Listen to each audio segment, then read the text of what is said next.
My main research topic is the investigation of photonic device structures for biosensing applications. As we try to understand, analyze, and optimize various designs, we often fabricate the same structure multiple times with slight variations of different parameters, as for example the width or length of a sensing area. This can easily add up to many devices on a single chip. A single device is usually a few tens of microns wide, 10 times smaller than a human hair, so one can fit a large number of devices on a single chip. It is not uncommon that we fabricate chips with over 1,000 devices on it. On the bottom of my slide, you can see what a typical measurement looks like. The input source is a laser that is controlled with a computer. You have optical fibers that will couple the light into the microchip.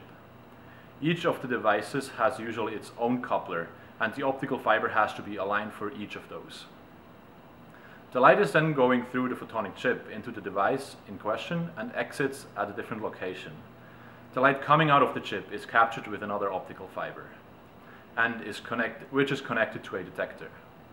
This output fiber too has to be aligned with the chip.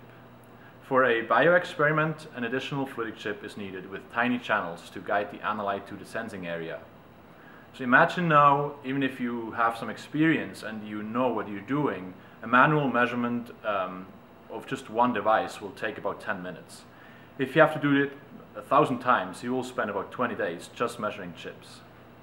If you want to add the fluidic testing as well, you can multiply that by a factor of 20. So this is why we built a setup that can automatically measure a large number of devices. The most time-consuming part of a measurement is the aligning of the optical fibers to the chip.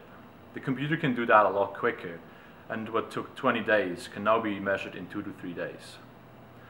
We built a motorized stage that is computer controlled and can move in X and Y direction. The optical fibers are bundled into an array and are brought down vertically so they almost touch the chip. The chip is then moved around until the fiber and the chip are aligned. For more complex bioexperiments, one usually has to flow a series of different liquids through the chip. The liquids can be switched automatically with the motorized fluidic handling system. The syringe pump is continuously pulling the liquid through the fluidic chip. The automated measurement setup is very useful to rigorously characterize sensing devices for bioapplications.